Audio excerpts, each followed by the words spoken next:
것입니다. 우솝은 곧장 북쪽으로 달려가면 3분 거리라고 했습니다.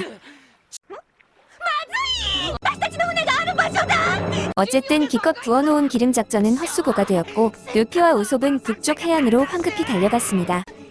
그런데 나미 때문에 조로는 기름에 미끄러져 낙오가 되어버렸네요.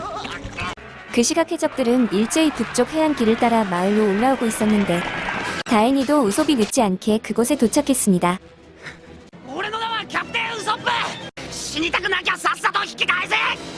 하지만 조로는 여전히 기름 비탈에서 나오지 못하고 있었고 루피는 다른 방향으로 가버렸네요. 우솝은 자기 뒤에 1억 명의 부하들이 있다고 허풍을 떨었지만 통하지 않았습니다. 그때 해적들이 나미의 배에서 보물을 발견했습니다. 우솝은 그 보물을 다 줄 테니 모두 돌아가라고 말했는데 이 말을 용납할 나미가 아니죠. 어쨌든 이렇게 우솝과 나미만 도착한 채 해적들과의 전투가 시작되었는데 조로는 아직도 기름 비탈을 빠져나오지 못하고 있었고 루피도 아직 북쪽 방향을 찾지 못하고 있었습니다. 결국 돌망치에 머리를 맞고 쓰러지는 우솝. 하지만 우솝은 절대 이 길을 비켜줄 마음이 없었습니다. 물론 나미도 우솝과 같은 마음이었습니다.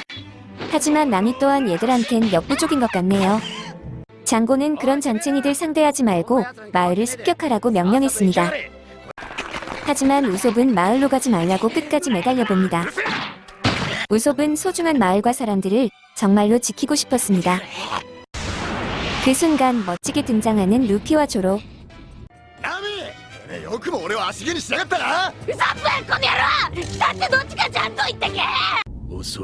한편 카야의 저택에서 기다리고 있던 캡틴 크로는 계획보다 늦어진다고 짜증을 내며 부하들까지 다 죽여버리겠다고 하네요.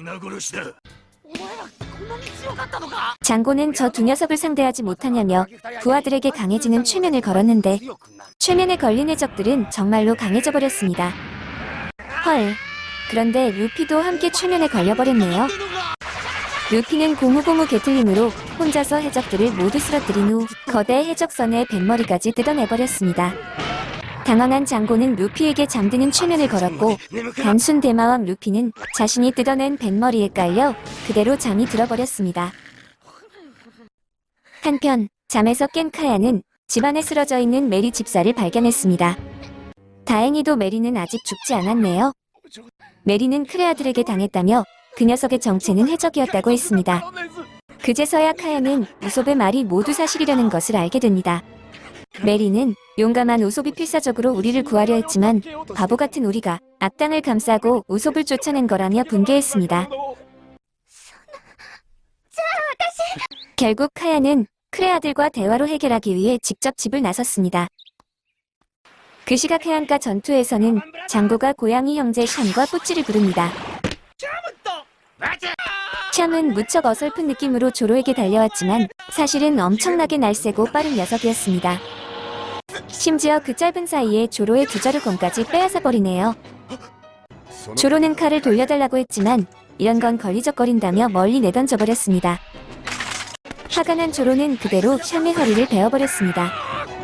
그런데 샴은 멀쩡한 모습으로 오히려 조로의 등을 제압해버렸습니다. 사실 샴은 등이 구부러져 있어서 조로의 공격에는 몸만 찢어진 거였군요. 그 순간 뿌찌도 몸을 날려 조로를 공격했고 조로는 간신히 피했지만 그 한 방에 땅이 쩍 갈라져 버렸습니다. 아마 이런 거 제대로 맞았다면 조로의 뼈는 모두 부서졌겠죠. 어쨌든 샴과 뿌찌의 엄청난 스피드에 점점 조로가 밀리기